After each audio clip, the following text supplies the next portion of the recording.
புதிய தலைமுறை தொலைக்காட்சி 4 ஆண்டு பணியை முடித்து 5வது ஆண்டினில் அடியெடுத்து வைக்கிறது. இது ஒரு மகிழ்ச்சி தரக்கூடிய செய்தி. புதிய தலைமுறை என்று பெயர் வைத்ததே பொருத்தமானது தான். எனவே அது ஒரு கடமையையும் வற்புறுத்துவதாக இருக்கிறது. மாறி வருகிற காலத்துக்கேற்ப ஒவ்வொரு தலைமுறையும் மாறிக்கொண்டேதான் இருக்கும். புதிய தலைமுறை தொலைக்காட்சி தொடங்கி வெற்றிகரமாக 4 வருடம் கழிந்து 5வது வருடத்தில் அடியெடுத்து வச்சுருக்காங்க. இன்றைக்கி உலகம் முழுவதும் இருந்து செய்திகளை உடனுக்குடன் கொண்டு வந்து மக்களுக்கு தெரிவிக்கிறாங்க. நல்ல ஒர்க் பண்ணிகிட்ருக்காங்க. ஸோ இந்த வெற்றி தொடர்ந்து இவங்களுக்கு கிடைக்கணும்.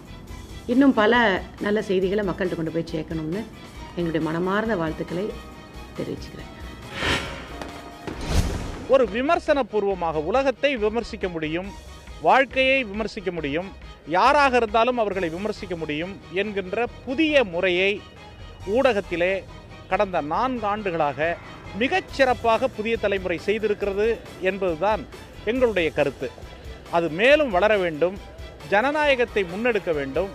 இந்தியாவினுடைய அரசியல் சட்டம் மட்டுமல்ல, உலகத்தின் அனைத்து பகுதிகளிலும் 4வது தூண் என்று சொல்லக்கூடிய புகழ்மிகுந்த அந்த 4வது தூணினுடைய சிறப்புகள் மேலும் புதிய தலைமுறையின் மூலம் ஆக்கமும் ஊக்கமும் பெற வேண்டும் என்று என்னுடைய வாழ்த்துதலை நான் தெரிவித்துக் கொள்கின்றேன்.